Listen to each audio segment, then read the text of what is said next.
High বন্ধুরা, তোমরা সবাই কেমন আছো? আশা করি খুব ভালো আছো, আমি খুব ভালো আছি। চলো রেডি হয়ে আসা যাক। তারপরে অনেক কথা আছে তোমাদের সাথে আমি বলব। ঝটপট রেডি হয়ে চলে আসলাম। আজকে আমাদের এখানে জলসা আছে। তো তার জন্যই আমি রেডি হয়েছি। চলো যাওয়া যাক। তোমরাও আমার সাথে চলো। আমাদের এখানে জলসা কেমনভাবে হয় তোমাদেরকেও দেখাই। মামার বাড়ির নিমন্ত্রণ ছিল তার জন্য সবাই এসছে। আর পায়ে পা মিলিয়ে চলে গেলাম মিলাদের উদ্দেশ্যে। বাড়ি থেকে মিলাদের দূরত্বটা 5 মিনিটের। বন্ধুরা আরেকটা কথা বলতে তো ভুলেই গিয়েছি। কালকে আমাদের এখানে গজল প্রতিযোগিতা হয়েছিল। যে ভিডিওটা আমি তোমাদের সাথে শেয়ার করতে পারিনি। কথা বলতে বলতে আমরা চলে এসেছি যেখানে মিলাদের দোকান বসেছে। প্রতি বছর মিলাদের দোকান বসে না এখানে, তো এবছর একটু বেশিই বসে ফেলেছে দোকানটা। মিলাদের দোকান বসা নিষেধ, তবুও কিছু কিছু মিলাদের দোকান বসে। চলো মিলাদে কি কি দোকান বসেছে সেটা তোমাদেরকে ঘুরে দেখায়।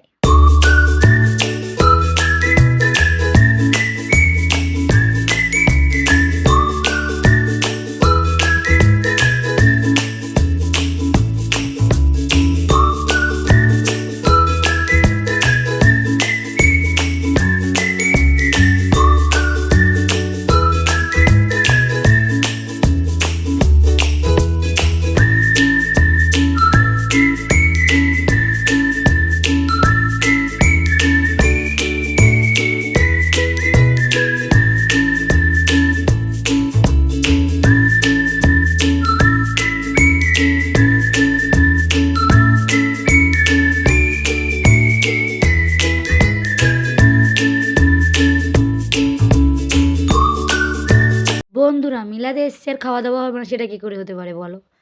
তো পাঁপড় কিনে নিয়েছে সবার জন্য, দেখতে পাচ্ছ। তারপরে আমার মামা একটা কথা বলে খুব সুন্দর বলেছে না? তারপর আমার আম্মুর বান্ধবীও এসেছিলো মিলাদে।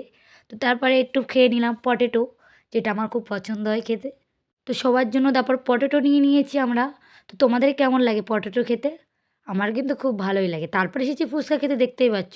ফুচকার এখানে যে লাইন আছে, ফুচকা খাওয়াটা বন্ধ করে দিয়েছি। তারপর চলে আসলাম কফি খেতে। ঠান্ডা যা পড়ছে এখানে, তো ভাবলাম একটু গাটা গরম হয়ে যাবে, কফি খেয়ে নিই। চা খেতে বসে দেখি আমার ভাই আমার জন্য পাঁপড় নিয়ে এসছে।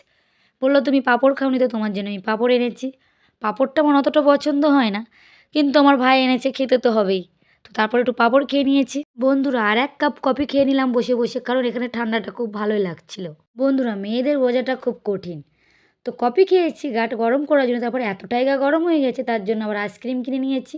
বন্ধুরা আজকের ভিডিও তাহলে এখানেই শেষ করলাম। অন্য কোনো ভিডিওয় অন্য কোনোভাবে আবার তোমাদের সাথে আমি কথা বলব। তো আমার পাশে থেকো, আমাকে সাপোর্ট করো। খোদা হাফেজ।